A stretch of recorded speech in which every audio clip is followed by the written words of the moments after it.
മുത്തഖിയാണോ? തഖ്വയിൽ അധിഷ്ഠിതമായി ജീവിച്ച ആളാണോ? അല്ലാഹു മുത്തഖീങ്ങളിൽ നമ്മെ ചേർത്തി തരട്ടെ. എപ്പോഴും നമ്മൾ ദുആർക്കേണ്ട ദുആയാണ്, അല്ലാഹുവേ മുത്തഖീങ്ങൾ ഞങ്ങളെ നീ ഉൾപ്പെടുത്തണം എന്നുള്ള ദുആ. എപ്പോഴും നമ്മൾ അതല്ലേ ദ്വാർക്കുന്നത്. അതേ സമയത്ത് സഹോദരങ്ങളെ, മുത്തഖിയാണോ? മരണത്തിന്റെ പ്രതിസന്ധി അവനൊരു പ്രശ്നമല്ല. മരണത്തിന്റെ പിടിമുറിക്കുന്നൊരു വേദനയുണ്ട്, ഗമറാത്തുൽ മൗത്ത്. മരണത്തിന് അങ്ങനെ വേദനയുണ്ടോ? ഉണ്ട്. ആയിഷ ബീവി റളിയല്ലാഹു അൻഹയെ വിളിച്ച് അഷ്റഫുൽ ഖൽഖ് സല്ലല്ലാഹു അലൈഹി വസല്ലം പറഞ്ഞില്ലേ, യാ ആയിഷ ഇന്നലിൽ മൗതി ലസകറാത്ത്, മരണത്തിന് ഒരുപാട് നൊമ്പര വേദനകളുണ്ട്. ഒന്നല്ല, ധാരാളം വേദനകളുണ്ട്. ആ വേദനകളിൽ നിന്നൊക്കെ മുക്തത വേണോ? ആ വേദനകളിൽ നിന്ന് മോചനം വേണോ? മരണസമയത്ത് നല്ല ഹിമ്മത്തോടെ, നല്ല ആർജവത്വത്തോടെ, നല്ല മനുക്കരുത്തോടെ കലിമ ചൊല്ലി പിരിയാനുള്ള കഴിവ് വേണോ? നമ്മൾ ആർജിക്കേണ്ടത് ഒന്നാണ്, തഖ്വല്ലാഹി അസ്സ വജൽ. അല്ലാഹുവിന് തഖ്വ ചെയ്ത് ജീവിച്ചാൽ മരണനേരത്ത് അങ്ങനത്തെ ഒരു പ്രതിസന്ധിയുമില്ല. നിങ്ങൾ കണ്ടില്ലേ, എത്ര മരണങ്ങളാണ് പെട്ടെന്ന് നടക്കുന്നത്. ആ മരണത്തിന്റെ നേരത്ത് വലിയ പിടിമുറിക്കുന്ന വേദനകൾ സഹോദരങ്ങളെ, ശരീരത്തിന്റെ ഒരു ഭാഗത്ത് മാത്രമല്ല, ശരീരത്തിന്റെ എല്ലാ ഭാഗങ്ങളും വേദനിക്കും. പക്ഷേ മഹാന്മാർക്കൊക്കെ എവിടെ വേദന വന്നാലും വേദന വരാത്തൊരവയവമുണ്ട്. ശൈഖ് അബ്ദുൽ ഖാദിർ ജീലാനി ഖദ്ദസല്ലാഹു സുബ്റഹുൽ അസീസ് തങ്ങൾ ചുറ്റും കൂടി നിൽക്കുന്ന മക്കൾ ചോദിച്ചില്ല, ഉപ്പാ എങ്ങനെയുണ്ട് അവസ്ഥ എന്ന് ചോദിച്ചപ്പോ മഹാനവറുകൾ പറഞ്ഞു, ജമീഉ അല്ലാഹി തുലിമു, എന്റെ എല്ലാ അവയവങ്ങൾക്കും വേദന വരുന്നുണ്ട്, ഇല്ലാ ഖൽബി, എന്റെ ഖൽബിനൊരു വേദനയുമില്ല. സഹോദരങ്ങളെ, നമ്മുടെ ഖൽബ് വേദനിച്ചു പോയാൽ പതറിപ്പോയില്ലേ? പിന്നെന്ത് ഹിമ്മത്തി, എന്ത് മനോധൈര്യം കിട്ടാനാണ്? മഹാനവറുകൾ പറയുന്നു, ഖൽബിന് യാതൊരു ആശങ്കയുമില്ല, ഖൽബിന് ഒരു സംശയവുമില്ല, ഖൽബിന് പതറിപ്പോകുന്നൊരവസ്ഥയുമില്ല. വഹുവ മഅല്ലാഹി അസ്സ വജൽ, ഖൽബ് അല്ലാഹുവിനോടൊപ്പമാണ്. അല്ലാഹുവിന്റെ വിളിക്കുത്തരം ചെയ്യാൻ ഖൽബ് പ്രതീക്ഷിച്ചു കൊണ്ടിരിക്കുകയാണ്. അതുകൊണ്ട് ഖൽബിനൊരു തകരാറുമില്ല. നിങ്ങൾ നോക്കി, മഹാന്മാരുടെ ഖൽബൊരു സന്തോഷത്തിലാണ്. അവയവങ്ങൾ മുഴുവനും വേദനിച്ചാലും ഖൽബിനൊരു കുഴപ്പവുമില്ല. അതുകൊണ്ടല്ലേ ഉമ്മമാരെ, സ്വർഗം കണ്ട് വഫാത്തായ മഹദിയാണ് സയ്യിദത്തുനാ ബീവി ആസിയ റളിയല്ലാഹു അൻഹാ. സ്വർഗം കണ്ട് വഫാത്തായ മഹദിയാണ്. ഫിർഔന് കടുത്ത ആക്രമണങ്ങൾക്ക് വിധേയപ്പെടുത്തുന്നു. ചെറുപ്പക്കാരിയായ പെൺകുട്ടി എന്റെ ഉമ്മമാരോട്, പെങ്ങന്മാരോട്, സഹോദരിമാരോട്, നമ്മുടെ ഒക്കെ മക്കളോട് നമ്മൾ ഉണർത്തി കൊടുക്കണം. മുത്തഖിയായി ജീവിക്കുന്ന സഹോദരിയാകണം. അല്ലാഹു നിർബന്ധമാക്കിയതാണ് തലമറക്കൽ, അല്ലാഹു നിർബന്ധമാക്കിയതാണ് മാറുമറക്കൽ, അല്ലാഹു നിർബന്ധമാക്കിയതാണ് മറക്കേണ്ട ഭാഗങ്ങളൊക്കെ മറക്കൽ. അത് മറക്കാതിരിക്കുന്നത് തഖ്വക്ക് എതിരാണ്, അത് അഴിഞ്ഞിടുന്നത് തഖ്വക്കെതിരാണ്. പുരുഷന്മാരോട് മറക്കാൻ പറഞ്ഞത് പുരുഷന്മാര് മറക്കണം.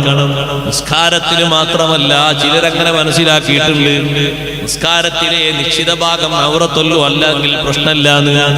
നമ്മളെ നാട്ടിലൊക്കെ സർവ്വസാധാരണമായ ഒരു പരിപാടിയുണ്ട്, മടക്കി കുത്തുന്നാണ് അതിന്റെ പേര്. പുറത്തുള്ള ശബ്ദം കേൾക്കുന്ന ആൾക്കാർക്ക് മനസ്സിലാകുമെന്നറിയില്ല. നമ്മളെ നാട്ടിൽ പതിവാണ്. ഒരു പക്ഷേ പണിയെടുക്കാൻ വേണ്ടിയോ മറ്റോ ചില സൗകര്യങ്ങൾക്ക് വേണ്ടി അങ്ങനെ ചെയ്യാറുണ്ട്. അതല്ല ഞാൻ പറയുന്നത്, അല്ലാതെ തന്നെ ഒരു ഫ്രീ ആയ നിലക്കും അങ്ങനെ ചെയ്യാറുണ്ട്. അത് ശ്രദ്ധിക്കേണ്ടതാണ്, സൂക്ഷിക്കേണ്ടതാണ്, സത്യത്തിൽ ഒഴിവാക്കേണ്ടതാണ്. ഒരു വെറുതെ അങ്ങ് ഒന്ന് മടക്കി കുത്തും.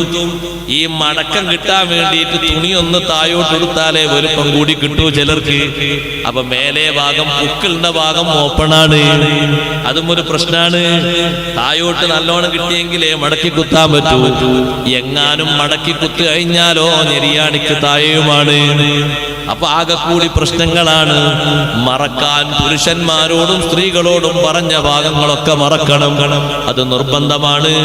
ഉമ്മമാരെ വാതിന് വരുമ്പോൾ മാത്രമല്ല, മക്കളെ മദ്രസയിലേക്ക് പറഞ്ഞേക്കുമ്പോൾ മാത്രമല്ല, സ്കൂളിലേക്ക് പോകുമ്പോഴും ആ മറ വേണം, കല്യാണത്തിന് പോകുമ്പോഴും ആ മറ വേണം, കല്യാണ പെണ്ണായി ഒരുങ്ങിയിരിക്കുമ്പോഴും ആ മറ വേണം. കല്യാണത്തിന്റെ അന്ന് മാത്രം ഒരു നിയമ ഭേദഗതി ഇസ്ലാമിലില്ല. കല്യാണ പെണ്ണിന്റെ ചൊങ്കും ചൊറുക്കുമുള്ള ഭാഗങ്ങളൊക്കെ കാണിക്കാമെന്നൊരു നിയമമുണ്ടോ ഇസ്ലാമില്? അങ്ങനൊരു നിയമം ഇസ്ലാമിന് അന്യമാണ്. കല്യാണത്തിന്റെ തൊട്ടു തലേന്ന് എത്ര മറവോടെ നടക്കണമെന്നാണോ ഇസ്ലാം നിർബന്ധമാക്കിയത്, അതേ മറ തന്നെ കല്യാണത്തിന്റെ അന്നും വേണം. നഊദു ബില്ലാഹ്. കല്യാണം നടത്തുന്ന കല്യാണങ്ങൾ തീർത്തും ഹറാമിൽ നിന്ന് മുക്തമാവാൻ ശ്രമിക്കണം. അതും ആ ഒരു സമയത്ത് നമ്മൾ ശ്രദ്ധിക്കേണ്ട ഒരു തത്വയാണ്. കല്യാണത്തിന്റെ അന്ന് വീട് മുഴുവനും ചുറ്റിക്കറങ്ങാൻ ഒരന്യ പുരുഷന് പെർമിറ്റാണ്. അയാൾക്ക് എന്താണ് ജോലി? ഒരു 10-25,000 രൂപക്ക് ഫോട്ടോകളൊന്ന് പോസ്റ്റ് ചെയ്ത് പകർത്തണം. സുബ്ഹാനല്ലാഹ്, അയാൾക്ക് എന്തൊരു ബന്ധമാണ്? വീടുമായിട്ടൊരു ബന്ധവുമില്ല. അവസാനം അല്ലാഹു അതുകൊണ്ട് നൽകിയ ആപത്ത് എത്ര വലുതാണെന്നറിയോ? നമ്മുടെ നാട്ടിൽ തന്നെ സഹോദരങ്ങളെ സംഭവങ്ങൾ അരങ്ങേറിയില്ലേ? സ്ഥലങ്ങളൊന്നും ചോദിക്കേണ്ടതില്ല, വിഷയം പറഞ്ഞാ മതി. കല്യാണത്തിന് ഫോട്ടോ എടുക്കാൻ വേണ്ടി വന്ന ചെറുപ്പക്കാരന് ഫോട്ടോ എടുത്തു. അയാളെ തൊഴിലതല്ലേ, അയാള് ഫോട്ടോ എടുത്ത് അയാള് ആ ഫോട്ടോ ആയിട്ട് പോയി. പിന്നെ കല്യാണപ്പെണ്ണ് കുറച്ച് കഴിഞ്ഞ് നോക്കുമ്പോ എപ്പോഴോ ഒന്ന് ഇയാളെ ഫോട്ടോ കൈകുന്ന സ്ഥലവും സ്റ്റുഡിയോ ഒക്കെ കണ്ടെത്തിയപ്പോ ആ പെണ്ണ് സ്റ്റുഡിയോയിൽ കയറിയിട്ട് പറഞ്ഞു, ഞാൻ കല്യാണത്തിന്റെ അന്നേ നിങ്ങളെ നോട്ടിട്ട് നടക്കുക, നിങ്ങൾ ഇവിടെയായിരുന്നു ഇപ്പോൾ അറിഞ്ഞത്, എനിക്ക് നിങ്ങളെ വേണ്ടിയത്. അയാള് പറഞ്ഞു, പെണ്ണെ നീ നിന്റെ വഴിക്ക് പോകണം, ഞാൻ കല്യാണം കഴിച്ച് എനിക്ക് 2 കുട്ടികൾ വേറെ ഉണ്ട്, എനിക്കൊരു മാതിരി 2 മക്കളും വേറെ ഉണ്ട്, ഞാൻ നിന്നെ ആഗ്രഹിച്ചിട്ടില്ല മോഹിച്ചിട്ടില്ല, നിന്റെ കുടുംബക്കാർ വന്നങ്ങനെ ഫോട്ടോ എടുക്കാൻ പറഞ്ഞപ്പോ ഞാനങ്ങനെ എടുത്താണ്, നിന്റെ വാപ്പയും നിന്റെ സഹോദരങ്ങളൊക്കെ ഏൽപ്പിച്ചൊരു പണിയാ എടുത്തതേ ഉള്ളൂ. അവര് നിന്റെ ഫോട്ടോ എടുക്കാൻ പറഞ്ഞു, നീ അതിനനുസരിച്ച് ചമഞ്ഞൊരുങ്ങി തന്നു, ഞാൻ ആ ഫോട്ടോ എടുത്തു. അതൊന്നും പറഞ്ഞാൽ പറ്റൂല, നിങ്ങൾ എന്നെ സ്വീകരിക്കണം, അല്ലെങ്കിൽ മാനനഷ്ടത്തിന് കേസ് കൊടുക്കും. ആ ചെറുപ്പക്കാരൻ നല്ല ധൈര്യത്തോടെ പറഞ്ഞു, ഉസ്താദേ, ഞാൻ അന്നാണ് ആ പണിയിൽ നിന്ന് രാജിവെച്ചത്, ഇത് ഇത്ര അപകടം പിടിച്ച പണിയാണ് എനിക്ക് അന്നാണ് മനസ്സിലായത്. സുബ്ഹാനല്ലാഹ്, സഹോദരങ്ങളെ, നമ്മൾ ആലോചിക്കണം, നമ്മളാണ് അതിന്റെ മെയിൻ ഒരു ഉത്തരവാദികൾ. ആ വീട് മുഴുവനും കറങ്ങി നടക്കാൻ ഈ ചെറുപ്പക്കാരന് എന്ത് പെർമിറ്റാണ് ഇസ്ലാമിലുള്ളത്? അന്യ സ്ത്രീകളെ മുഴുവനും നോക്കാനും ഫോട്ടോ എടുക്കാനും പകർത്തിയെടുക്കാനും കൊഞ്ചിക്കൊടയാനും ഇസ്ലാമിൽ അങ്ങനെ ഒരു അംഗീകാരമുണ്ടോ? ഇല്ലേ, ഇല്ല. പെണ്ണ് കാണാൻ പോകുന്നത് കല്യാണം നിശ്ചയിച്ച് ഉറപ്പിച്ച ചെറുപ്പക്കാരനാണ്. അയാളെ കൂടെ 4-5 ആളുകൾ. അവരെന്തിനാണ്? വഴി കാണിച്ചു കൊടുക്കാനാണെങ്കിൽ കുഴപ്പമില്ല. ആ പെണ്ണിനോടും ഇങ്ങോട്ട് വരാൻ പറയൂ. ആദർശബോധമുള്ള ഉപ്പമാരോട് അവിടെ ഞാനൊന്ന് പറയട്ടെ, നിങ്ങളെ പെണ്ണ് സ്വാലിഹത്തായ പെണ്ണാണോ? ആ പെണ്ണിന് അല്ലാഹു നല്ലൊരു സ്വാലിഹായ ഭർത്താവിനെ തരും. ആരും അതിനൊരു തടസ്സവും നിൽക്കൂല, ആരെ കൊണ്ടും അത് തടയാനും കഴിയൂല. നമ്മളെ ശരീരം സൃഷ്ടിച്ചിട്ടുണ്ടോ? അതിനിളകളെയും അല്ലാഹു തന്നെയാണ് സൃഷ്ടിച്ചിരിക്കുന്നത്. ആ ഒരു ആത്മവിശ്വാസത്തോടെ പ്രവർത്തിക്കണം. ഈ 5 ആളുകളും പറഞ്ഞു, പെണ്ണിനൊന്ന് ഇങ്ങോട്ട് ഇറക്കി വിടൂ, ഞങ്ങളൊന്ന് കാണട്ടെ. നിങ്ങൾ പറയണം, ഉപ്പാ, നിങ്ങളെ കൂട്ടത്തിൽ ആരാണ് കല്യാണം നിശ്ചയിച്ചുറപ്പിച്ച് ഇന്നാലിന്റെ പേരിൽ വന്ന ആള് ആരാണ്? അപ്പൊ അവരെല്ലാരും ചൂണ്ടിക്കാട്ടി ഇരിക്കുന്ന ആളാണ്. എന്നാൽ അയാളൊന്ന് വരൂ, പെണ്ണ് ഉള്ളിലെ റൂമിലുണ്ട്, കണ്ടുവെച്ച് നിങ്ങളങ്ങ് തിരിച്ചു പോയിക്കോളൂ. അങ്ങനെയൊന്നും ഞങ്ങൾക്ക് ഉറപ്പിക്കാൻ പറ്റൂല. നിങ്ങൾ ആരും ഇവിടെ തന്നെ നിൽക്കേണ്ട, ഒരു സെക്കൻഡ് പോലും നിൽക്കേണ്ട, വേഗം വണ്ടിയിൽ കയറി വിട്ടോളൂ എന്ന് പറയണം. ഈ സമയത്ത് നമ്മൾ അങ്ങനൊക്കെ പറഞ്ഞാൽ കല്യാണം നടക്കോ? കല്യാണം നടക്കും. സൃഷ്ടിച്ചത് ഈ പെണ്ണിനെ സൃഷ്ടിച്ചിട്ട് ആ പെണ്ണിനെ ഇണയെ സൃഷ്ടിച്ചത് ഈ നാട്ടിലാരുമല്ല, അല്ലാഹു തആലയാണ്. അല്ലാഹു തആലയാണ് സൃഷ്ടിച്ചത്. ഖലഖലകും മിൻ അൻഫുസികും അസ്വാജാ. അല്ലാഹു നമ്മളോട് പറഞ്ഞില്ലേ, നിങ്ങളിൽ നിന്ന് നിങ്ങൾക്കുള്ള ഇണകളെ അല്ലാഹു തആല സംവിധാനിച്ചിട്ടുണ്ട്, സൃഷ്ടിച്ചിട്ടുണ്ട്. പിന്നെന്തിനാ ബേജാറ്? ആരും മടക്കൂലത്, ആരെ കൊണ്ട് മടക്കാനും കഴിയില്ല. ഒന്ന് മടങ്ങിയോ ഹൈറായ മറ്റൊന്നിലേക്കായിരിക്കും അല്ലാഹു നീട്ടി വെച്ചിരിക്കുന്നത്. അങ്ങനെ കരുതിയാൽ മതി. അത് മുടങ്ങിപ്പോയിട്ടോ ആ 4-5 ചെറുപ്പക്കാർക്ക് ഒന്നാകെ ഒരൊറ്റ മിന്നലാട്ടം കാണിച്ചു കൊടുത്താൽ മതി. അതുകൊണ്ടുള്ള ദുർഗതി എത്രയാണ്. ആ 5 ആളുകൾക്ക് അങ്ങനെ കാണിച്ചു കൊടുത്താൽ അതുകൊണ്ട് വരുന്ന കേട് ചെറുതല്ല. ഒന്നുകിൽ സഹോദരങ്ങളെ, അതുകൊണ്ട് വരുന്ന ഭവിഷ്യത്ത് എത്ര വലുതാന്നറിയോ? ആ ചെറുപ്പക്കാരനെങ്ങാനും ആ പെണ്ണിനെ കണ്ടുപറ്റിന്ന് വെക്കുക, അവനേക്കാൾ വേറൊരാൾക്ക് അയാളെ കണ്ണിൽ പെണ്ണ് മൂർച്ച കൂടിയാൽ അയാൾ ഈ കല്യാണം മുടക്കിയിട്ട് മറ്റേ ചെറുപ്പക്കാരനോട് പറയും, കാണാനും ചൊർക്കില്ല. അതാപ്പോ നീ കാണാൻ പോയത്, വേറെ ഏതെങ്കിലും പെണ്ണിനെ കാണാം. എന്തിന്? ഇയാളെ കണ്ണിൽ ആ പെണ്ണ് കുടുങ്ങിയിട്ടുണ്ട്, അതുകൊണ്ട് മറ്റേ കെട്ടണം, മറ്റേ കല്യാണം കഴിച്ചു കൊടുക്കണോ? യഥാർത്ഥത്തിൽ കല്യാണം നിശ്ചയിച്ചു വന്ന ആൾക്കല്ല ഇപ്പൊ പെണ്ണിനെ കിട്ടുന്നത്, വേറൊരാൾക്കാ. ഇങ്ങനെ കാണിച്ചു കൊടുക്കുന്നതുകൊണ്ടുള്ള ദുരന്തങ്ങൾ ധാരാളമുണ്ട്. തീർത്തും അത് നിഷിദ്ധമാണെന്ന നിലക്ക് ആ ഒരു നിഷിദ്ധം എന്ന ബോധത്തോടുകൂടെ പറയണം. നിങ്ങളെ കൂട്ടത്തിൽ നിശ്ചയിച്ച് ഉറപ്പിച്ച് വന്ന ആളാരാണോ അയാൾ വരട്ടെ, കാണട്ടെ. അയാളെ ബാപ്പയല്ല കാണേണ്ടത്, അയാളെ ചേട്ടനും അനുജനുമല്ല കാണേണ്ടത്. അങ്ങനെയുണ്ട് ചില സ്ഥലത്തൊക്കെ. എന്താ കല്യാണം ഉറപ്പിക്കാത്ത? അത് കല്യാണം കഴിക്കുന്ന ചെറുപ്പക്കാരന്റെ ജ്യേഷ്ഠനും അനുജനും വരാണ്ട്, അവരും കൂടി വന്ന് കണ്ടിട്ട് വേണം. ആർക്കാണ് ഈ പെണ്ണ്? ഈ പെണ്ണാർക്കാണ് സഹോദരങ്ങളെ? ആ പെണ്ണിനെ കെട്ടാനുള്ള ആള് കണ്ടുപോയോ? തൃപ്തിപ്പെട്ടു പോയോ? ഇനി ആ പെണ്ണിനെ പറ്റി വിശദമായി അറിയാൻ ആ വീട്ടിൽ നിന്ന് പെൺകുട്ടികളും അവരെ പെങ്ങന്മാരും ഉമ്മയൊക്കെ വന്നുപോയോ? അതൊക്കെ നടന്നു. പിന്നെ ആരെ കാത്തിരിക്കാൻ? അന്വേഷണങ്ങളൊക്കെ കാരണവന്മാരിൽ നിന്ന് അങ്ങാടിയിലും കുടുംബത്തെ പറ്റിയൊക്കെ ഒന്ന് അന്വേഷണം കഴിഞ്ഞോ? ഇനി എന്ത് കാത്തിരിക്കാൻ? അല്ല, ആ ആളെ 2 ജ്യേഷ്ഠന്മാര് വരാനുണ്ട്, അവരും കൂടി ഒന്ന് കാണണം. അത് പാടില്ല, അത് പറ്റൂല. എല്ലാവർക്കും കാണിച്ചു കൊടുത്ത് സ്വീകാര്യമായെങ്കിൽ ഒരു കല്യാണം എന്നതല്ല ഇസ്ലാമിൽ. കാണാൻ പറ്റിയവർ മാത്രമേ അവിടെ കാണാവൂ. ഇരിക്കട്ടെ, ആ പെൺകുട്ടിയെ കല്യാണം കഴിച്ച് ഇറക്കുമ്പോ എന്റെ ഉപ്പമാരോട് ഞാൻ പറയട്ടെ, നമ്മൾ തീർത്തും മുത്തഖീങ്ങളാണോ? അല്ലാഹുവിനെ തഖ്വ ചെയ്ത് ജീവിക്കുന്നവരാണോ? 10 ലക്ഷവും 20 ലക്ഷവും 30 ലക്ഷവും 40 ലക്ഷവും പോകട്ടെ, 1/2 കോടിയും 1/4 കോടിയും 1 കോടിയും ഒക്കെ ചെലവഴിച്ച് നല്ല കല്യാണമാണ് അവിടെ നടത്തിയത് എന്ന് നിങ്ങൾ കൂട്ടിക്കോളൂ. കാരണം നിങ്ങളുടെ കുടുംബം അത്ര വിശാല കുടുംബമാണ്.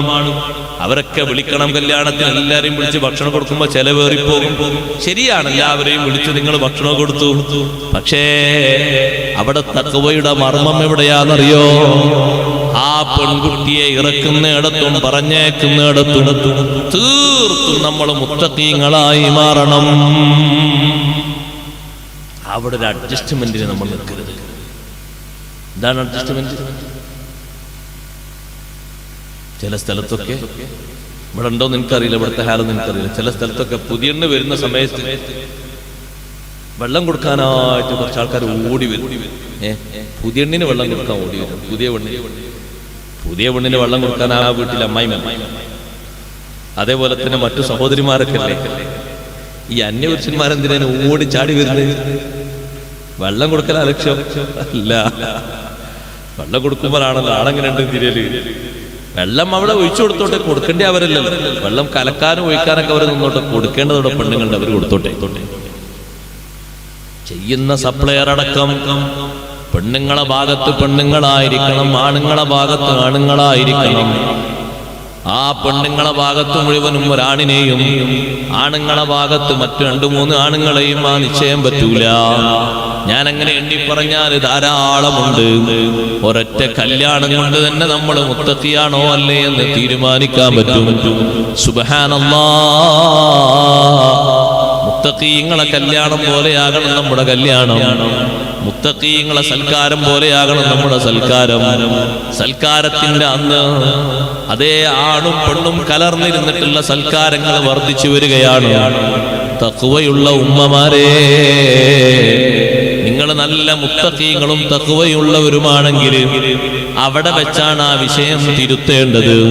സ്ത്രീകൾക്കതാ അവിടെ വേറെ ടേബിളും സൗകര്യങ്ങളും പെടുത്തിയിട്ടുണ്ട്.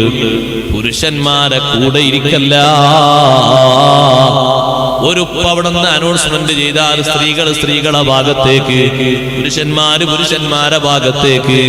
അവിടെ സഹോദരിമാര് അതാ ഭക്ഷണങ്ങൾ വിതരണം ചെയ്യുന്നു, ഇവിടെ പുരുഷന്മാര് ഭക്ഷണം വിതരണം ചെയ്യുന്നു. നല്ല റാഹത്തോടെയുള്ള സൽക്കാരമാണ്. ഒരു പ്രശ്നവും ഒരു കുഴപ്പവും അതിനില്ല. കല്യാണ പെണ്ണിന്റെ രീതിയിലും മാറ്റങ്ങളിലും അതേ പ്രദർശന വസ്തുവാക്കി വെക്കാതെ ഇതുവരെ സൂക്ഷിച്ച സ്വകാര്യത സൂക്ഷിച്ചുകൊണ്ട് ശ്രദ്ധിച്ചുകൊണ്ട് തന്നെ ആ പെണ്ണിന് വേണ്ട കാര്യങ്ങളൊക്കെ നിർവഹിച്ചു കൊടുക്കണം. ബക്കറ്റ് വരുന്നുണ്ട്, സംഭാവന കൊടുക്കാൻ മറക്കരുത്. നല്ല സംഭാവന കൊടുക്കണം. 2 വർഷം ചെറിയ നിലക്ക് ഉറൂസ് നടത്തിയിട്ട് ഇപ്പൊ ഒന്ന് വിപുലമായി നടത്തുകയാണ്. അപ്പോൾ കഴിഞ്ഞ വർഷമൊന്നും നടത്താത്തത് കൊണ്ട് വരവ് ബാക്കി ഉണ്ടാവുമെന്ന് കരുതണ്ട. ഇതിന് നല്ല ചെലവുണ്ട്. അതുകൊണ്ട് എല്ലാവരും നല്ല സ്വതക്കേട് കൊടുക്കണം. അപ്പോ മുത്തഖിയായി ജീവിച്ചാൽ വമിൻ ഗമറാത്തിൽ മൗത്ത്, മരണത്തിന്റെ നൊമ്പര വേദനകളിൽ നിന്ന് വലിയ മോചനം അല്ലാഹു നൽകുന്നു. വമിൻ ശദാഇദി യൗമൽ ഖിയാമ, ഖിയാമത്ത് നാളിലെ പ്രതിസന്ധികളിൽ നിന്നും വലിയ മോചനം ലഭിക്കുന്നു. ദുനിയാവിൽ തഖ്വയോടുകൂടെ ജീവിക്കുന്ന മനുഷ്യന് അല്ലാഹു സുബ്ഹാനഹു വ തആല ദുനിയാവിൽ വെച്ച് പ്രതിസന്ധികൾ മാറ്റിക്കൊടുക്കുന്നതോടൊപ്പം മരണനേരത്ത് പ്രതിസന്ധികൾ ഒഴിവാക്കി കൊടുക്കുന്നു. ആഖിറത്തിൽ ഒരുപാട് പ്രതിസന്ധികൾ തരണം ചെയ്യേണ്ടതുണ്ട്. പക്ഷേ മുത്തഖിയായ ലിസ്റ്റിൽപ്പെട്ടിട്ടാണ് ആഖിറത്തിലെത്തുന്നതെങ്കിൽ മുത്തഖീകൾക്ക് അവിടെ സന്തോഷമാണ്. ഇന്നലിൽ മുത്തഖീന മഫാസൻ ഹദായിഖ വഅനാബാ വകവാഇബ അത്റാബാ വകഅസൻ ദിഹാഖാ. അല്ലാഹു തആല പറഞ്ഞു മുത്തഖീങ്ങൾക്ക് ആഖിറത്തിൽ വലിയ സന്തോഷിക്കാൻ ഒരുപാട് സന്ദർഭങ്ങളുണ്ട്. അഥവാ ഹദായിഖ വഅനാബൻ, ഒരുപാട് തോട്ടങ്ങൾ അവിടെയുണ്ട്, ഉല്ലാസത്തിന്റെ തോട്ടങ്ങൾ. ഇവിടെ നിങ്ങൾ കണ്ടില്ലേ, വ്യത്യസ്ത തോട്ടങ്ങളിൽ പോയി അഭിരമിക്കാൻ നല്ല നല്ല വകുപ്പുകളും പരിപാടികളൊക്കെ തുടങ്ങിയിട്ടുണ്ട്. ഉമ്മമാരെ, സഹോദരന്മാരെ, സഹോദരിമാരെ സൂക്ഷിക്കണം. ഇവിടെ കാഴ്ചാ സ്ഥലങ്ങളിലേക്ക് പോകുമ്പോ കാണാൻ പറ്റാത്തത് കാണേണ്ട സാഹചര്യങ്ങളുണ്ടെങ്കിൽ പോകാൻ നിൽക്കരുത്. ഇവിടെ വ്യത്യസ്ത ടൂറിസ്റ്റ് കേന്ദ്രങ്ങളുണ്ട്. ഞാൻ ആർക്കെങ്കിലും എതിര് പറയാന്ന് കരുതരുത്. ഇസ്ലാമിന്റെ ശാസ്ത്രം അങ്ങനെയാണ്. അല്ലാഹു സുബ്ഹാനഹു വ തആല നിയമിച്ച നിയമങ്ങൾക്ക് എതിരായി ഒരുപാട് കാട്ടിക്കൂട്ടലുകൾ നടത്തുന്ന കാഴ്ചാ സ്ഥലങ്ങൾ. ഇത് പ്രത്യേകിച്ച് ഞാൻ പറയാൻ കാരണം, ലീവ് വരുന്ന സമയത്ത് സ്കൂളിലും മദ്രസക്കും ലീവ് വരുമ്പോ കുട്ടികളെയും കൂട്ടിയിട്ട് കുടുംബസമേതം ഒരു ടൂറാണ്. ആ ടൂറ് പോകാൻ പറ്റിയ സ്ഥലമുണ്ട്. മഹാന്മാരുടെ മസാറുകളാണ്. ദുനിയാവിൽ വലിയ ബറക്കത്തുള്ള സ്ഥലങ്ങളാണല്ലോ അത്. മഹാന്മാരുടെ മസാറുകളിൽ ചെന്ന് നിർദ്ദേശിക്കപ്പെട്ട രൂപത്തിൽ ആദരവോടെ ബഹുമാനത്തോടെ സിയാറത്തും ചെയ്ത് തിരിച്ചു പോരുക. അകന്ന കുടുംബക്കാരെ പോയി സന്ദർശിക്കുക, അവരോടൊപ്പം ഒരു സൽക്കാരത്തിൽ സംബന്ധിക്കുക. അതല്ലാതെ ശരീരത്തിന്റെ വസ്ത്രങ്ങളൊക്കെ അഴിച്ചിട്ട് പല ഭാഗങ്ങളും വെളിവാക്കി വ്യത്യസ്ത ബോട്ടിലും വ്യത്യസ്ത രൂപത്തിലും നടക്കുന്ന, ചാടുന്ന, തുള്ളുന്ന പുരുഷന്മാരും സ്ത്രീകളുമുള്ള കേന്ദ്രങ്ങളിലേക്ക് ഒരിക്കലും മക്കളെ കൂട്ടി പോയി കൂടാ. അവിടെയാണ് അല്ലാഹുവിന്റെ അദാബ് എളുപ്പത്തിൽ ഇറങ്ങുന്ന സ്ഥലം. അവിടെയാണ് അല്ലാഹുവിന്റെ പരീക്ഷണം എളുപ്പത്തിൽ പൊട്ടിപ്പുറപ്പെടുന്ന സ്ഥലം. അതുകൊണ്ട് പ്രത്യേകം സൂക്ഷിക്കാൻ വേണ്ടി, ശ്രദ്ധിക്കാൻ വേണ്ടി ഞാൻ ഓർമ്മപ്പെടുത്തുന്നു. ഇനിയും സ്കൂളുകൾക്കും മദ്രസകൾക്കും ലീവ് വരും. സുബ്ഹാനല്ലാഹ്, അങ്ങനെ പോയി കാണുമ്പോ 5ാം ക്ലാസ്സിൽ പഠിക്കുന്ന ഒരു കുട്ടി, ആ കുട്ടി പല ഭാഗത്തേക്കും നോക്കുന്ന സമയത്ത് ഇതുവരെ നാട്ടിൽ കാണാത്ത രൂപങ്ങള്, വ്യത്യസ്ത ഭാഗങ്ങളിൽ കാണുകയാണ്. എന്തൊക്കെയാണ് രൂപങ്ങൾ? ചെറിയ നിക്കറിട്ട സ്ത്രീകൾ അതാതിലൂടെ വലസുന്നു. ആ സ്ത്രീകളുടെ ശരീരത്തിന്റെ മാറിന്റെ ഭാഗത്ത് സ്തനഭാഗമല്ലാത്ത ഭാഗങ്ങൾ മുഴുവനും ഓപ്പണാണ്. അത് കാണുന്നത് ആരാണ്? ഇതുവരെ ആ രംഗം കണ്ടിട്ടില്ലാത്ത 5ാം ക്ലാസ്സുകാരനാണ്. 1ാം ക്ലാസ്സിലെ കുട്ടിയാണ്. പാപ്പാന്റെ കൂടെ അവരുണ്ട്, ഉമ്മാന്റെ കൂടെ അവരുണ്ട്. ജീവിതത്തിൽ അവർ ആ രംഗങ്ങളൊക്കെ കാണുമ്പോ ഭാവിയിൽ അവര് വരാൻ ഉദ്ദേശിക്കുന്ന കേന്ദ്രങ്ങൾ ഇതുമായി ബന്ധപ്പെട്ടതാകുമ്പോ 5ാം ക്ലാസ്സിൽ അവർ കാഴ്ചക്കാരാണെങ്കിൽ 15ാം വയസ്സിലോ 20ാം വയസ്സിലോ അവരവിടെ പോയി ടിക്കറ്റ് എടുത്ത് ഇത്തരത്തിലുള്ള വാടക തൊഴിലാളികളുടെ കൂടെ സുഖിക്കുകയാണ്, സന്തോഷിക്കുകയാണ്. അത്തരം സ്ഥലങ്ങളിലേക്ക് പുറപ്പെടാൻ പാടില്ല. എല്ലാവർക്കും അങ്ങനെ ഒന്നുണ്ട്. പിന്നെ നിങ്ങൾ കണ്ടോ സഹോദരിമാരെ, സഹോദരങ്ങളെ, നമുക്കെല്ലാ വിഷയങ്ങൾക്കും ഒരു മറ വേണം. അതും ഒരു തഖ്വയുടെ ഭാഗമാണ്. ഇപ്പൊ നിങ്ങൾ നോക്ക്, ഞാൻ ഈ അടുത്ത് ഒരു ദിവസം കഴിഞ്ഞ ദിവസം മുമ്പ് ഒരു ദിവസം മുമ്പ് ഞാൻ ഒരു സ്ഥലത്ത് കൂടെ യാത്ര ചെയ്ത് തിരിച്ചു വരുമ്പോ സുബ്ഹാനല്ലാഹ്, മഗ്രിബിന്റെ സമയത്ത് പോലും ഇശാഇന്റെ നേരത്ത് പോലും അതാ കാണാൻ പറ്റുന്ന നല്ല കാഴ്ചാ സ്ഥലങ്ങളിൽ മുസ്ലിം സഹോദരന്മാരും സഹോദരിമാരും ഇരുന്നിട്ട് സ്വറ പറയുകയാണ്. രാത്രിയാകാനായി, ഇനിയും പോകാൻ നേരമായിട്ടില്ല.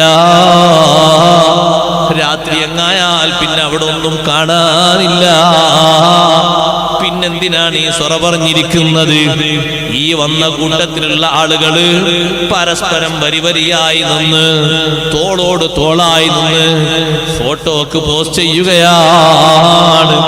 അതേ, ഒപ്പം നിൽക്കാനും തൊടാനും പാടില്ലാത്തവരടക്കം ഇരുന്നും നടന്നിട്ടും വ്യത്യസ്ത രൂപങ്ങളിലും ഭാവങ്ങളിലും അവര് ഫോട്ടോ പ്രദർശനം നടത്തുകയാണ്, വ്യത്യസ്ത അഭിനയങ്ങൾ നടത്തുകയാണ്. അതിന് കാഴ്ചാ സ്ഥലങ്ങളിലേക്ക് പുറപ്പെടുകയാണ്. രക്ഷിതാക്കളെ, അങ്ങനെ വല്ല മാർക്കിന്റെയും ഉദ്ദേശ ലക്ഷ്യത്തോടെ നിങ്ങൾ പറഞ്ഞേക്കുന്നുണ്ടെങ്കിൽ നിങ്ങളെ കുടുംബസമേതം നിങ്ങൾ കാറിലങ്ങ് പോയിട്ട് കാഴ്ച അത്ഭുതങ്ങൾ വല്ലതും കാണാനുണ്ടെങ്കിൽ നിങ്ങളങ്ങ് പോയിക്കോളൂ. ഡൽഹിയിലേക്ക് പോയാൽ അവിടെ ഒരുപാട് നല്ല കാഴ്ചകൾ കാണാനുണ്ട്. അതേ, സുരക്ഷിത മാർഗങ്ങളിൽ മാത്രം സുരക്ഷിതമല്ലാത്ത മാർഗങ്ങൾ വർദ്ധിച്ച് വരുന്നുണ്ട്. അവിടെയൊന്നും പോയി ഇരിക്കാൻ പാടില്ല, കൂട്ടം കൂടാൻ പാടില്ല, പോകാൻ പെർമിറ്റ് കൊടുക്കാൻ പാടില്ല. ഒഴിവ് സന്ദർഭങ്ങളിൽ പോകാൻ പറ്റിയ സന്ദർഭങ്ങളുണ്ട്. അതെവിടേക്കാണ്? അത് സിയാറത്തിന് വേണ്ടിയാണ്. ഉമ്മമാരെ അങ്ങനെ സിയാറത്തിന് പുറപ്പെട്ട മഹദിയാണ് ബഹുമാനപ്പെട്ട സയ്യിദത്തുനാ ബീവി ഫാത്തിമത്തു സഹ്റാ റളിയല്ലാഹു അൻഹാ. സിയാറത്ത് ചെയ്യാറുണ്ട്, ഉഹുദ് ശുഹദാഇനെ സിയാറത്ത് ചെയ്യാറുണ്ട്, ഇടക്കിടക്ക് സിയാറത്ത് ചെയ്യാറുണ്ട്. വീട് വിട്ട് മറ്റൊരു സ്ഥലത്തേക്ക് പുറപ്പെടാത്ത ഫാത്തിമ ബീവി റളിയല്ലാഹു അൻഹാ, അത്യാവശ്യ ഘട്ടങ്ങളിൽ മാത്രം പുറത്തിറങ്ങുന്ന ഫാത്തിമ ബീവി റളിയല്ലാഹു അൻഹാ സിയാറത്തിന് പോയിട്ടുണ്ട്. ഹംസ റളിയല്ലാഹു അൻഹു അടക്കമുള്ള ശുഹദാക്കൾ അന്തിയുറങ്ങുന്ന ഉഹുദ് ശുഹദാഇനെ സിയാറത്ത് ചെയ്യാൻ നമ്മൾ അങ്ങോട്ടേക്കാണ് ഈ കുട്ടികളുമായി പോകേണ്ടത്.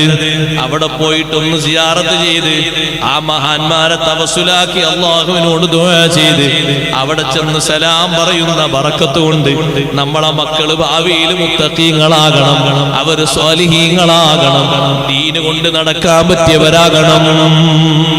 അവിടെയാ നമ്മൾ ശ്രദ്ധിക്കേണ്ട, സൂക്ഷിക്കേണ്ട ഒരു വിഷയം. മറ്റൊന്നുകൂടി പറയട്ടെ, വിവാഹിതരായ ആളുകളോട് പറയട്ടെ, ചിലരുണ്ടാ പരിപാടി ഇപ്പൊ നമ്മളെ നാട്ടിലൊരു ആചാരം പോലെ തുടങ്ങിയിട്ടുണ്ട്. അതിന്റെ പേര് ഹണിമൂൺ യാത്ര. ഹണിമൂൺ യാത്ര, എന്തൊരു യാത്ര? എല്ലാറ്റിലും ഖുർആനിൽ ഒരു ആയത്താണ്, സീറു ഫിൽ അർളി വൻദുറു കൈഫ കാന ആഖിബത്തുൽ ലദീന മിൻ ഖബൽ. ഹണിമൂൺ യാത്ര. അതും പോകാൻ നല്ല സ്ഥലങ്ങളിലേക്ക് ജീവിതം പുതിയ മാർഗത്തിൽ തുടങ്ങുകയല്ലേ. മഹാന്മാരുടെ ഹദ്റത്തിൽ ചെല്ലട്ടെ, അവരെ സവിധത്തിലെത്തിയിട്ടൊരു ഫാത്തിഹ ഓതി സലാം പറഞ്ഞ് സിയാറത്തൊക്കെ ചെയ്ത് സന്തോഷിക്കട്ടെ. അതിലപ്പുറം അതേ രൂപത്തിൽ പ്രായമുള്ള പുതിയ പുതിയ സൽക്കാരങ്ങളും കല്യാണങ്ങളൊക്കെ കഴിഞ്ഞിരിക്കുന്ന ആളുകൾ ഒരുമിച്ച് കൂടുന്ന ഒരുപാട് താവളങ്ങളുണ്ട്. അവിടേക്ക് പോയി കൂടാ. അഷ്റഫുൽ ഖൽഖ് മുഹമ്മദുർ റസൂലുള്ളാഹി സ്വല്ലല്ലാഹു അലൈഹി വസല്ലം തങ്ങൾ അനസ് ഇബ്നു മാലിക് റളിയല്ലാഹു അൻഹുവിനോട് ബസറ നഗരത്തിലൂടെ പോകുന്നത് ശ്രദ്ധിക്കാൻ വേണ്ടി നബി സല്ലല്ലാഹു അലൈഹി വസല്ലം ഓർമ്മപ്പെടുത്തിയത് ഹദീസിൽ കാണാം. ബസറ നഗരത്തിൽ നിർമ്മാണ പ്രവർത്തനങ്ങളൊക്കെ നടത്തിയിട്ട് നഗരങ്ങൾ മുഴുവനും അമ്പരച്ചുംബികളായ കൊട്ടാരങ്ങളെ കൊണ്ട് മാളികളെ കൊണ്ട് നിറഞ്ഞാൽ സൂക്കിലൂടെ പോകുമ്പോ ശ്രദ്ധിക്കണം മോനെ. അനസ് ഇബ്നു മാലിക് റളിയല്ലാഹു അൻഹുവോട് അങ്ങനെ പറയാൻ കാരണം പുരോഗതി എന്ന അർത്ഥത്തിൽ നാട്ടിൽ ഒരുപാട് പരിഷ്കാരങ്ങൾ നടമാടുമ്പോ ആ പരിഷ്കാരങ്ങളുടെ അപ്പുറത്ത് മനുഷ്യന്മാരാരും ഒരിക്കലും ചിന്തിക്കാത്ത രൂപത്തിൽ നിഷിദ്ധമായ ഒരുപാട് രൂപഭാവങ്ങൾ ഒരുമിച്ച് കൂടുന്നുണ്ട്. അവിടെ അല്ലാഹുവിന്റെ അദാബ് ഇറങ്ങാൻ സാധ്യത കൂടുതലാണ്. അതുകൊണ്ട് നഗരങ്ങളിലൂടെ നടക്കുമ്പോ കൂടുതൽ ശ്രദ്ധിക്കണമെന്ന് ഓർമ്മപ്പെടുത്തിയതെങ്കിൽ നമ്മളോട് സൂക്ഷിക്കാനും ശ്രദ്ധിക്കാനും പറഞ്ഞ മേഖലയാണ്. കൂട്ടത്തിൽ ഞാൻ അത് ഓർമ്മപ്പെടുത്തിയത് അതിനു വേണ്ടി തന്നെ ഒരു 10,000 നീക്കി വെക്കുകയാണ്. എന്നിട്ട് തിരിച്ചൊരാഴ്ച കഴിഞ്ഞ് തിരിച്ചു വന്നപ്പോ എവിടേക്കെല്ലാം പോയി എന്ന് ചോദിക്കുമ്പോ പോകൽ സുന്നത്തായ ഒരു ഇടവും അവിടെ ഇല്ല. പിന്നെയോ പോകൽ നിഷിദ്ധമായ ധാരാളം ഇടങ്ങൾ എണ്ണുന്നുണ്ട്. ഞാൻ ആ സ്ഥലങ്ങളൊന്നും പബ്ലിസിറ്റിക്ക് വേണ്ടി പറയാൻ ഉദ്ദേശിക്കുന്നില്ല. നിങ്ങളൊക്കെ കൂട്ടിക്കോളൂ. കേരളത്തിലകത്തും പുറത്തും ധാരാളം സ്ഥലങ്ങൾ ആ രൂപത്തിലുണ്ട്. അതേ നേരത്തെ പറഞ്ഞ രൂപത്തിൽ അർദ്ധനഗ്നകളും അതേ രൂപത്തിൽ ഫുൾ നഗ്നകൾ എന്ന് പറഞ്ഞാൽ തെറ്റില്ലാത്ത രൂപത്തിലുള്ള നഗ്നകളും പിന്നെയോ ഒരിക്കലും ദുഹിക്കാനും ദുഷിക്കാനും ഉപയോഗിക്കാനും പറ്റാത്ത വസ്തുക്കൾ സുലഭമായി കിട്ടുകയും വാങ്ങുകയും ഉപയോഗിക്കുകയും ചെയ്യുന്ന അത്തരത്തിലുള്ള കേന്ദ്രങ്ങളിൽ അവരൊക്കെ ഇരിക്കുന്ന ഇരിപ്പിടങ്ങളിൽ നമ്മൾ ഇരുന്നുകൂടാ. നമ്മുടെ ഫാമിലി വന്ന് ഇരിക്കുന്ന ഒരു ചെറിയ കൂടാരം. ആരാണ് ആ കൂടാരത്തിൽ തൊട്ടു മുമ്പ് ഇരുന്ന് പോയത്? ആരല്ല. അവരെ കയ്യിൽ ചെറിയ രണ്ട് പാക്കറ്റ് ഉണ്ടായിരുന്നു. അവരതിനെ ചെറിയ ചെറിയ രൂപത്തിലും നുണഞ്ഞവർ പോയത്. പിന്നെ ഒരു ടീമാടെ വന്നിരിക്കുന്നു. അവരുടെ കയ്യിൽ ചെറിയ 2 കുപ്പിയുണ്ട്. അവരങ്ങനെ ആ അനുവദനീയമായ ടാക്സ് ഒക്കെ അടച്ച ഷോപ്പിൽ തന്നെ വാങ്ങിയതാണ്. വേറെ കുപ്പിയുണ്ട്. കുപ്പിയുള്ള ആൾക്കാർ ഇവരൊക്കെ ഇരുന്നിടത്താണോ ജീവിതത്തിന്റെ ആരംഭത്തിൽ നമ്മൾ പോയിരിക്കുന്നത്? ഒരു പുതുജീവിതത്തിന്റെ തുടക്കം എന്ന നിലക്ക് നമ്മൾ പോയി കാണുന്നത്? അത്തരം കേന്ദ്രങ്ങളാകാൻ പാടില്ല. തഖ്വയിലായി ജീവിക്കണം നമ്മൾ. അല്ലാഹു നമ്മെ സഹായിക്കുമാറാകട്ടെ. വമൻ യത്തഖില്ലാഹ യജ്അൽ ലഹു മഖ്റജാ. തഖ്വ ചെയ്ത് ജീവിച്ചാൽ അല്ലാഹു തആല വലിയ പരിഹാരം തരും. ഫീ ഇത്തിബാഇ സുന്ന. സുന്നത്തിനെ പിന്തുടരുന്നതിൽ, സുന്നത്തുകൾ പിന്തുടരുന്നതിൽ സഹോദരങ്ങളെ കഴിവിന്റെ പരമാവധി തഖ്വ ചെയ്യണം. എന്നാൽ യജ്അൽ ലഹു മഖ്റജാ. അല്ലാഹു അവന് നല്ല പരിഹാരം നൽകും. മിൻ ഉഖൂബത്തി അഹ്ലിൽ ബിദ്അഇ. ബിദ്അത്തുകാർക്ക് നൽകുന്ന ശിക്ഷയിൽ നിന്ന് അല്ലാഹു മോചനം നൽകും. സുന്നത്തുകൾ ജീവിതത്തോട് ചേർത്തി വെക്കുക. എല്ലാ രംഗങ്ങളിലും സുന്നത്തുകൾ നിർവഹിക്കുന്ന ആളുകളാവുക. എന്നാൽ അല്ലാഹു സുബ്ഹാനഹു വ തആല നമുക്ക് വലിയ മോചനം നൽകും, വലിയ സന്തോഷം നൽകും. അതേ വലിയ ബറക്കത്ത് ജീവിതത്തിലുണ്ടാകാൻ, ഭക്ഷണത്തിലുണ്ടാകാൻ തഖ്വയാണ്, ആരോഗ്യത്തിലുണ്ടാകാൻ തഖ്വയാണ് കാരണം പറഞ്ഞത്. നിങ്ങൾ കണ്ടില്ലേ അഷ്റഫുൽ ഖൽഖ് മുഹമ്മദുർ റസൂലുള്ളാഹി സ്വല്ലല്ലാഹു അലൈഹി വസല്ലം തങ്ങൾക്ക് ഖിദ്മത്ത് എടുത്ത 10 വർഷം ഖിദ്മത്ത് എടുത്ത അനസ് ഇബ്നു മാലിക് റളിയല്ലാഹു അൻഹു. ആ അനസ് റളിയല്ലാഹു അൻഹുവിനോട് നബി തങ്ങൾ ധാരാളം നിർദ്ദേശങ്ങൾ നൽകിയിട്ടുണ്ട്. ബറക്കത്തുണ്ടാകാൻ, ജീവിതത്തിൽ കുടുംബത്തിൽ ബറക്കത്തുണ്ടാകാൻ ഒരുപാട് നിർദ്ദേശങ്ങൾ നൽകിയിട്ടുണ്ട്. മഹാനവർകൾ പറയുന്നു, ഒരു ദിവസം നബി സല്ലല്ലാഹു അലൈഹി വസല്ലം തങ്ങളുടെ തലയിൽ ഞാൻ വെള്ളം ഇങ്ങനെ ഒഴിച്ചു കൊടുക്കുകയാണ്. തല കഴുകാൻ വേണ്ടിയിട്ട് കയ്യിലേക്ക് വെള്ളം ഒഴിച്ചു കൊടുക്കുകയാണ്. വെള്ളം കയ്യിലെടുത്തിട്ട് തങ്ങൾ ഇങ്ങനെ തല കഴുകുന്നു. എന്നിട്ട് തല കഴുകിയ ശേഷം എന്നിലേക്ക് തിരിഞ്ഞിട്ട് പറഞ്ഞു, അനസേ അലാ ഉഅല്ലിമുക തലാത ഖിസാലിൻ തൻതഫിഉ ബിഹിന്ന. 3 കാര്യങ്ങൾ പഠിപ്പിച്ചു തരട്ടെ അനസേ. അതുകൊണ്ട് വലിയ ഉപകാരം നിങ്ങൾക്ക് കിട്ടും, വലിയ ബറക്കത്ത് നിങ്ങൾക്ക് കിട്ടും. ഞാൻ പറഞ്ഞു, ബി അബീ അൻത വ ഉമ്മീ യാ റസൂലല്ലാഹ്. ബലാ, അതേ നബിയേ, എന്റെ ഉപ്പയും എന്റെ ഉമ്മയും തങ്ങൾക്ക് വേണ്ടി ഞാൻ എന്റെ ഉപ്പാനെയും ഉമ്മാനെയും സമർപ്പിക്കുന്നു. ആ 3 കാര്യങ്ങൾ എനിക്കൊന്ന് പറഞ്ഞു തരൂ നബിയേ. തങ്ങൾ പറഞ്ഞു, മൻ ലഖീത മിൻ ഉമ്മത്തി ഫസല്ലിം അലൈഹിം യതിൽ ഉംറുക. എന്റെ ഉമ്മത്തിൽ നിന്ന് നിങ്ങൾ ആരെ കണ്ടാലും ഒന്ന് സലാം പറയണേ, എന്നാൽ ആയുസ്സിന് നല്ല നീളം കിട്ടും. എല്ലാവർക്കും ആഗ്രഹമുള്ളല്ലേ കുറെ കാലം ജീവിക്കാൻ, കുറെ പദ്ധതികൾ ആവിഷ്കരിച്ചിട്ട് ചെയ്യാൻ പലതുമുണ്ട്. നിർബന്ധമായതുണ്ട്, സുന്നത്തായതുണ്ട്, സാമൂഹ്യ ബാധ്യതകൾ പലതുമുണ്ട്. ഹജ്ജിന് പോകണം, ഉംറക്ക് പോകണം, അല്ലാഹു തൗഫീഖ് തരട്ടെ. അങ്ങനെ ഒരുപാട് നല്ല ലക്ഷ്യങ്ങളൊക്കെ നടക്കണം. ആയുസ് വേണ്ടേ? ആയുസ് വേണം. എന്നെ സലാം പറയാൻ പിശുക്കില്ലാതിരുന്നാൽ പുറക്കാരോട് തന്നെ സലാം പറയാതെ നമ്മൾ പിന്നെ പുറത്തുള്ളവരോട് എങ്ങനെ സലാം പറഞ്ഞല്ലേ? പുറക്കാരോടൊക്കെ സലാം പറഞ്ഞ പതിവാക്കിയാൽ എന്തൊരു സന്തോഷം. പക്ഷെ അതാകെ 2-3 സമയങ്ങളിൽ ഉണ്ടാവുള്ളൂ. ഒന്നീ ഗൾഫിലേക്ക് പോയി കുറെ കിടക്കേണ്ടി വരുള്ളൂ, അപ്പോൾ ഒരു സലാം. അല്ലെങ്കിൽ ഹജ്ജിന് പോവുകയാണ്, അപ്പോൾ ഒരു സലാം. അങ്ങനെ ഏതെങ്കിലും നീളമുള്ള യാത്രക്ക് പോകുമ്പോൾ ഒരു സലാം. അല്ല, എന്നും അവിടുന്ന് ഇറങ്ങി വരുമ്പോൾ ഒരു സലാം, അങ്ങോട്ട് കയറുമ്പോൾ ഒരു സലാം. അപ്പൊ ആയുസ്സിന് എന്ത് കിട്ടും? മൻ ലഖീത മിൻ ഉമ്മത്തി, സലാം പറഞ്ഞു. ഇതിപ്പോ ദൂരത്തുനിന്ന് കണ്ടാവരും, പക്ഷേ സലാം പറഞ്ഞോടൊന്ന് കൈ പൊന്തിച്ചാലാണ് സലാം പറഞ്ഞാന്ന് നൽകൊരു ഷാർട്ട്. ഇന്നത് മൊത്തം ഒരു കൈബന്ധിക്കല് മാത്രമേ മാറി ദൂരം അടുപ്പൊക്കെ അടക്കല, അല്ലെങ്കിൽ തലോണ്ട് ഒരാട്ടിരിക്കല് അതിമനാണ് തീരെ. അതല്ല, ആ ഒരു അഭിവാദ്യം മാത്രം നമ്മുടെ അഭിവാദ്യം. കൈകൊണ്ട് കാണിച്ചുകൊണ്ട് മാത്രം ഒരു സല്യൂട്ട്, അത് മാത്രം ഇസ്ലാമിന്റെ അഭിവാദ്യം. അതേ സമയത്ത് സലാം പറയുമ്പോൾ ഒരു കൈകൊണ്ടുള്ള ഒരു ആംഗ്യം കാണിക്കലുണ്ട്, അത് സലാമിന്റെ കൂടെ ഉള്ളതാണ്. മറ്റേതൊരു കൈബന്ധിക്കൽ മാത്രം, അല്ലെങ്കിൽ തലയനക്കൽ മാത്രം, അത് നമ്മുടെ അഭിവാദ്യ ശൈലിയല്ല. നമ്മളുടേത് സലാമാണ്. സലാം പറഞ്ഞാൽ ആയുസ്സിന് നീളം കിട്ടും. അനസ് റളിയല്ലാഹു അൻഹു വലിയ ആയുസ്സല്ലേ കിട്ടിയത്. ഒരുപാട് കാലം ജീവിച്ച മഹാനാണ് അനസ് ബിൻ മാലിക് റളിയല്ലാഹു അൻഹു. ബസറയിൽ വഫാത്തായ സഹാബിമാരിൽ ഏറ്റവും അവസാനത്തെ മഹാനാണ് സയ്യിദുനാ അനസ് ബിൻ മാലിക് റളിയല്ലാഹു അൻഹു. മക്കൾ തന്നെ എത്രയാണ് അല്ലാഹു തആല കൊടുത്തത്? 100-ലധികം മക്കൾ. എത്രമാത്രം ആയുസ്സില്ലേ? ആയുസ്സിന് നീളം കിട്ടും. രണ്ടാമത്തെ കാര്യം, നിങ്ങൾ വീട്ടിൽ പ്രവേശിച്ച് അവരോടൊരു സലാം പറയണം. നിങ്ങളെ വീട്ടിലെ നന്മ അധികരിക്കും. വീട്ടിൽ ഒരുപാട് ഖൈർ വേണം. ഏറ്റവും അധികം നമ്മുടെ വീട്ടിൽ നമുക്ക് വേണ്ടത് എന്താണ്? മനസ്സിനൊരു സന്തോഷമാണ്, സമാധാനമാണ്. അവിടെ ജീവിക്കാൻ നല്ല റാഹത്താണ്. ഇബാദത്തിന്റെ കേന്ദ്രമായി മാറുന്ന വീടാണ്.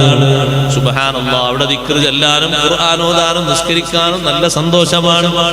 ആ വീട്ടിൽ തന്നെ മക്കളോടൊപ്പം ഒന്ന് ചേർന്നിരിക്കാൻ നല്ല റാഹത്താണ്. എല്ലാ ഖൈറുകളും വർദ്ധിച്ചു കിട്ടും വീട്ടിലേക്ക് പ്രവേശിക്കുമ്പോ വീട്ടുകാരോടൊരു സലാം പറയണം മോനെ. മൂന്നാമത്തത് വസല്ലി സ്വലാത്തുൽ ദുഹാ, നിങ്ങൾ ദുഹാ നിസ്കാരം നിസ്കരിക്കണേ അനസേ. ഫഇന്നഹാ സ്വലാത്തുൽ അബ്റാർ, മഹത്തുക്കളുടെ നിസ്കാരമാണത്, മഹാന്മാരുടെ നിസ്കാരമാണത്. രാവിലെ തന്നെ പണിക്ക് പോകാനുള്ള സമയമില്ലേ സഹോദരങ്ങളെ? സൂര്യൻ ഉദിച്ചൊരു 15 മിനിറ്റ് കഴിഞ്ഞാൽ ദുഹാന്റെ സമയം തുടങ്ങി. ഒരു 2 റക്അത്തെങ്കിലും നിസ്കരിച്ച് നമ്മൾ അങ്ങ് ഇറങ്ങണം. സുബ്ഹിന്റെ നിസ്കാരമല്ല കേട്ടോ, അപ്പോൾ പറഞ്ഞു ദുഹാന്റെ നിസ്കാരമാണ്. സൂര്യൻ ഉദിക്കുന്നതിന് മുമ്പാണ് സുബ്ഹി നിസ്കാരം. ഇത് സൂര്യൻ ഉദിച്ച ശേഷമാണ്. നമ്മൾ ചായ കുടിച്ചൊന്ന് ഒരുങ്ങി പണി സാധനങ്ങളൊക്കെ എടുക്കാൻ പോകുമ്പോ ഒന്ന് കുളിച്ച് ഒന്ന് ഉളുവെടുത്ത്, കുളിയില്ലെങ്കിൽ ഉളുവാണെങ്കിൽ ഉളുവെടുത്ത് അതാ ഒരു 2 റക്അത്ത് നിസ്കാരം നിർവഹിച്ച് നമ്മളങ്ങ് ഇറങ്ങുന്നു. മഹത്തുക്കളുടെ നിസ്കാരമായ ദുഹാ നിസ്കാരം നിർവഹിച്ചാ നമ്മൾ ഇറങ്ങുന്നത്. അല്ലാഹു നമുക്ക് തരുന്ന ബറക്കത്ത് ചെറുതല്ല, വളരെ വലുതാണ്. ബറക്കത്ത് അങ്ങനെ കിട്ടുമോ എന്ന് നോക്കാൻ വേണ്ടി നിസ്കരിക്കണ്ട. പിന്നെയോ നിസ്കരിച്ചാൽ ബറക്കത്ത് അങ്ങനെ ലഭിക്കുമെന്ന് ഹബീബ് റസൂലുള്ളാഹി സ്വല്ലല്ലാഹു അലൈഹി വസല്ലം തങ്ങൾ തീർപ്പാക്കി പറഞ്ഞതാണ്. അതുകൊണ്ട് തന്നെ ആ നിസ്കാരം നമ്മൾ പതിവാക്കണം. നബി സല്ലല്ലാഹു അലൈഹി വസല്ലം തങ്ങൾ പഠിപ്പിച്ചതിൽ നല്ല തഖ്വയുള്ള ആളുകളോട് തങ്ങൾ പറഞ്ഞല്ലോ, മുത്തഖീങ്ങളുടെ ലക്ഷണമായി തങ്ങൾ പഠിപ്പിച്ച ഒന്നാണ് ജമാഅത്ത് നിസ്കാരം. കഴിവിന്റെ പരമാവധി ലാസിമാക്കണം. വീട്ടിൽ പള്ളി പള്ളിയിലേക്ക് വരാൻ സാധിക്കാത്തവർ വീട്ടിൽ ജമാഅത്തായി നിസ്കരിക്കാൻ നോക്കണം. പള്ളിയിൽ വന്നെങ്കിലേ ജമാഅത്ത് പറ്റൂ എന്നൊന്നുമില്ല. പള്ളിയിൽ വന്നാൽ അത് കങ്കേമമായി അതിനുള്ള സ്ഥാനവും ബഹുമാനവും ഒരു സമയം കൊണ്ട് പറഞ്ഞാൽ തീർക്കാൻ പറ്റൂല. നമ്മളെക്കാൾ എത്രയോ കഷ്ടപ്പാടുകൾ സഹിച്ചിട്ടാണ് അഷ്റഫുൽ ഖൽഖ് സ്വല്ലല്ലാഹു അലൈഹി വസല്ലം തങ്ങൾ സ്വഹാബത്തിനോട് നിർദ്ദേശം നൽകിയപ്പോ ദൂര ദിക്കുകളിൽ നിന്ന് ഒരു പള്ളിയിലേക്ക് വന്നത്. സുബ്ഹാനല്ലാഹ്, നമ്മൾക്ക് ഇന്നതിനൊരു പ്രയാസവുമില്ല.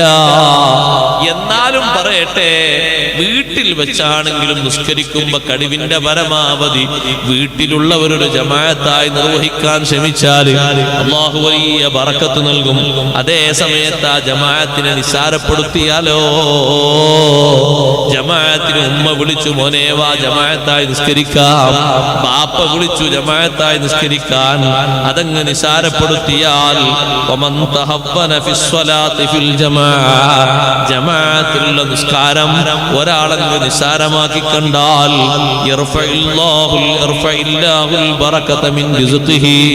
അവന്റെ റിസ്ഖിൽ നിന്ന് അല്ലാഹു ബറക്കത്ത് എടുത്തു മാറ്റിക്കളയും. അവന്റെ സമ്പാദ്യത്തിലും ബറക്കത്തുണ്ടാകൂല. ധാരാളം സമ്പാദിക്കും, ഇഷ്ടംപോലെ വരുമാനം കിട്ടും, പക്ഷെ അതങ്ങനെ വേറെ വഴിക്ക് പോവുകയും ചെയ്യും, കാണാനൊന്നും ഉണ്ടാവില്ല. അവന്റെ ലക്ഷ്യങ്ങളൊന്നും നേടിയിട്ടുണ്ടാവില്ല. കുറെ സമ്പാദിച്ചിട്ടും ഹജ്ജ് ഉംറ ഒന്നും ചെയ്യാൻ കഴിഞ്ഞിട്ടുണ്ടാവില്ല. അതുപോലുള്ള നല്ല കാര്യങ്ങളൊന്നും ചെയ്യാൻ അവന് കഴിഞ്ഞിട്ടുണ്ടാവില്ല. ഇത്രത്തോളം കാലം നമ്മൾ സമ്പാദിച്ചിട്ട് എന്തായിപ്പോയി? അതൊക്കെ അങ്ങ് തീർന്നു പോയി. പല ഭാഗത്തൂടെ ആവശ്യം ഉണ്ടായിട്ടില്ല, അതൊക്കെ പോയി. അതേസമയത്ത് ആ ബറക്കത്ത് കിട്ടാൻ ജമാഅത്ത് നിസ്കാരം വലിയൊരു കാരണമാണ്. അല്ലാഹു നമുക്ക് തൗഫീഖ് നൽകുമാറാകുമാറാകും.